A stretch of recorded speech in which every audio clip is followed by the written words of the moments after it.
Good morning, Aries. How are you? Today is May 27th, 2023.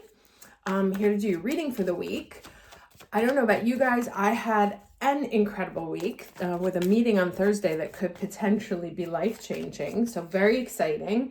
I did want to mention, if you guys have a brand of shoes, clothes, makeup, perfume, house cleaning products, food products, that you know and love but are not so famous, like a little lesser known brand, if you feel like it, would you drop the name of it in the comment section, please?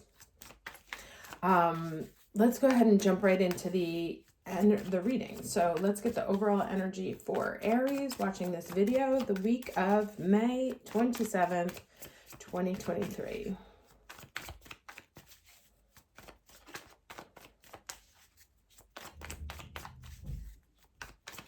Overall energy for Aries watching this video the week of. Okay. All right. Yeah, I can see this. So the story behind this card is a forgiveness card, right? Is that this young child has always wanted a family, didn't have one. A tornado blows through the town, and he ends up in a place where he didn't expect, with a companion that he didn't expect, but it gives him exactly what he needed and what he wanted, right? And this energy has been coming up a little bit, enlightenment. It's been coming up a little bit over the recent weeks, right? That sometimes what happens to us, right? We can experience things as being unpleasant or unwanted, but they're really just moving you from where you are to where you need to be, right? And so things can be, you can get what you want, but it doesn't have the face that you necessarily expected.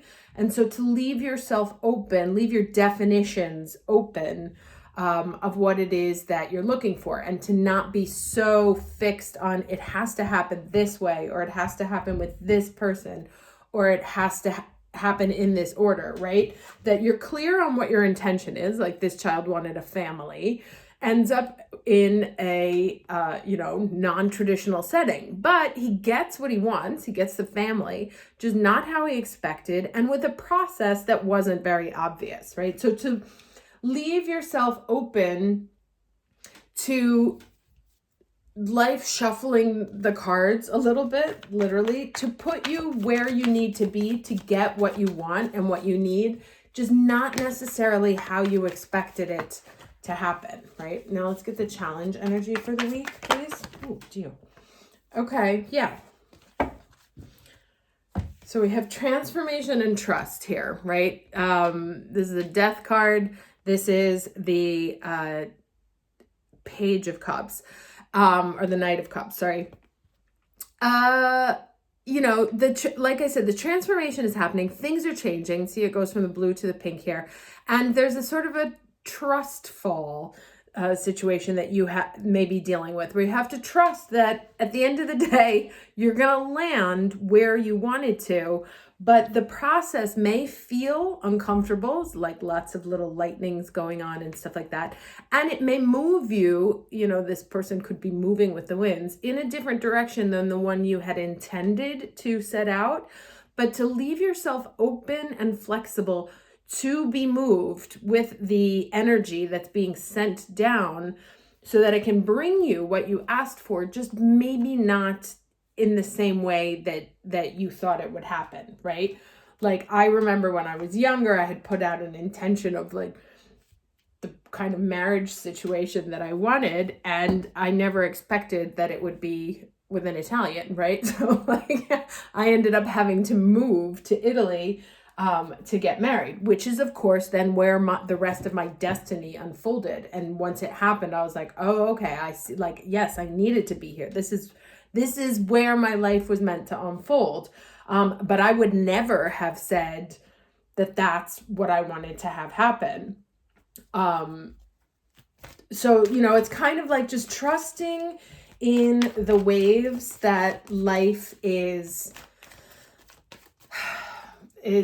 having you ride. And the most important part of that is and this is actually like, I was going to do a video about this specifically, is about when people tell you no. We get very offended at the word no. You know, they've rejected me. They don't want me. I'm not good enough. Whatever. But no's are a gift, because it's, I don't know if you ever read that childhood book, like, Are You My Mother? Where the poor duck walks around and asks all the things like, are you my mother? That's kind of what life is like, where you just kind of bump in and you're like, are you my destiny? And the answer is, when they give you a no, that's the response to that question. And then one day you knock on a door where the answer just flings right open. Like I said, that meeting I had on Thursday was ridiculously easy compared to all the no's I've been dealing with. But that's how you know, right? You know where you're supposed to go by the fact that they say yes and not no. So don't get discouraged by quote unquote rejection, because of course rejection is God's protection, and also redirection.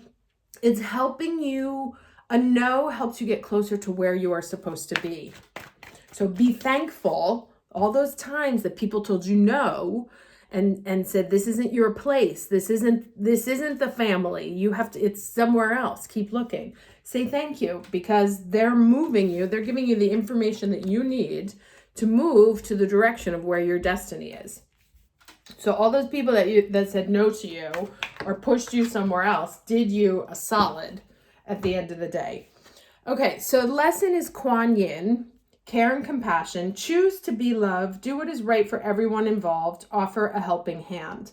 And so there is kind of, you know, this energy of, if you've been angry because things aren't unfolding the way you wanted to, or if you've been angry at a specific person because they couldn't give you what you hoped for, that it's time to release that, because their job in your life was to say no, because they're not your destiny.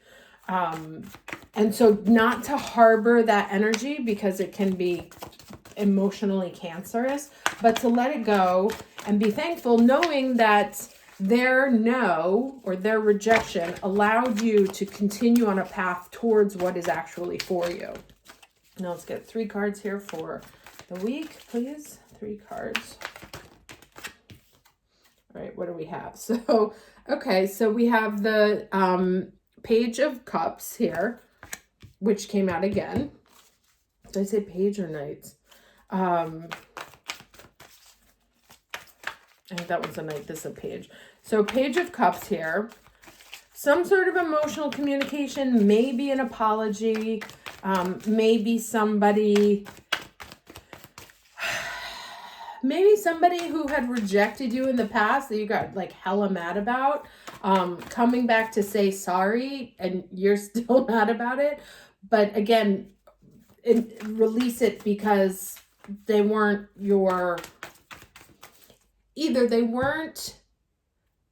they're not for you at all, or they had to evolve in order to get to a place where they can be for you, right? So one or the other. Let's get 2 more cards, please.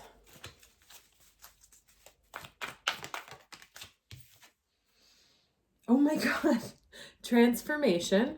So like literally the same exact cards here. That's crazy. I love it when that happens. So yes, change happening, death and rebirth, going to a new place, getting rid of the past, starting a whole new path. And in order to start that whole new path, you have to walk into a new path energetically clean. You don't want to come with a whole bunch of resentments and anger and, oh, well, this person did this to me. I have a perfect story here. Yes. So it's funny. I actually reached out to someone for help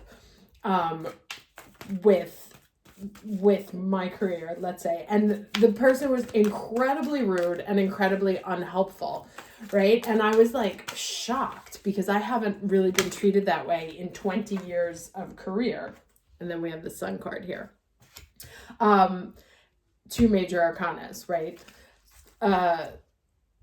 So I'll get back to the story in a second. So communications of where the change is happening and what like awesomeness awaits, right? So it's just like, you have to kind of trust the process. I know I sound like a Pinterest post, but trust the process. Trust that the universe is taking you where you're supposed to be, even if it's not the way you thought it was going to happen, and to forgive and let go. You may even owe the apology, or just mentally, apologize to the people that you thought were screwing you over when really they were just energetically pushing you to a place where you could get what you wanted, right? So this person was so rude to me and I was shocked.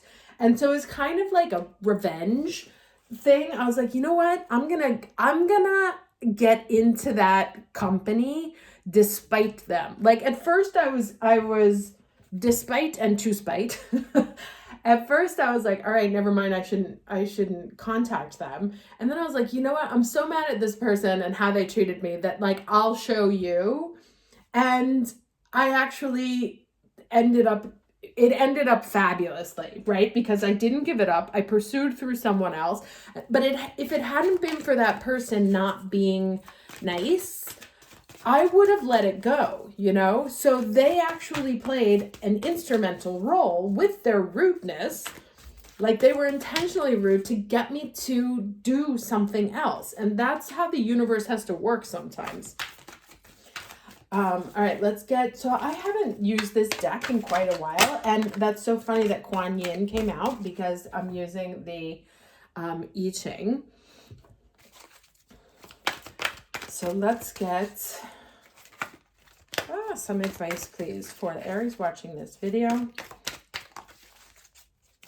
Right? So if there's a person who you're like, that asshole, like whatever, try and see from a bigger picture how they contributed in helping to get you closer towards what you wanted. Okay. All right. Interesting. So this is wind above, lake below, centering in truth. Now let me read this for you. This deck is quite poetic. So, okay. So centering in truth involves becoming conscious. Oh, okay. Perfect. Of the relationship between your heart and the circumstances of your life. This requires connecting with the fundamental wisdom that is within you, within other people, and within all of nature. Truth becomes power when you let go of prejudice and make yourself receptive to the world as it really is. This kind of inner transformation, and there's the third time it's been said this reading, can produce a remarkably influential person, but it is difficult to achieve in the distracting modern world of false messages and fake friendships. It is achieved only by those who cultivate a genuine openness to the way things are and possess a willingness to see into the heart of things, right? Rather than merely looking at the appearances, that those no's are not what they seem. The blocks are not what they seem. So when your inner life is clouded, your influence in the world is likewise hidden. If you're fearful, you'll be attacked. If you cloak mysteries with dogma, opportunities for insight will be lost. If you waver in upholding your principles, you will be tested. Yet when you are firm and strong, the power of truth can break through even the most stubborn minds, including your own. In a debate, the power to perceive the truth in another's position is essential to winning the contest. Generally, it is possible to influence even the most difficult people or improve the most difficult circumstance through the power of shedding light on universal truths. For truth is something to which all beings naturally respond. Get in touch with that part of yourself that is in touch with this power. Cultivate this ability and become adept at using it, as it will allow you to relate to those who might come to share a common purpose with you for the greater good. All right, so it got a little lofty there towards the end. But the point is to sort of elevate your understanding of what's going on in the situation, right? Do not be on a sort of ground level, but to look at it from a much higher perspective. This is from a divine, ethereal, all-knowing energy, as opposed to like this guy knows what's going on, even though on the ground how things play out may look different, right? So to be able to see a universal truth, a higher truth, what's actually going on here, as opposed to what does it look like is happening on the ground. And it seems to me that you will be getting communications, like when you see things for the bigger picture, you will see how the transformation, how whatever that death and rebirth was, whatever had to leave you or whatever had to go away, was actually the seed, the energetic initiative to bring you this ultimate happiness, right? Sun, happiest card in the deck, new birth, new life, right? It's like the opposite. But in order to get you to shine like this, something had to die, you had to be reborn, and it was done because of something somebody said or did that may have made you feel small, right? But to forgive that energy, don't carry that energy with you into the future, because ultimately it was just to bring you, move you through space to where you needed to be, because your imagination of what things were supposed to happen is not really what was supposed to happen for you. All right, awesome. Very exciting reading. I hope everyone is doing very well, and I will see you at the next reading in June. Take care.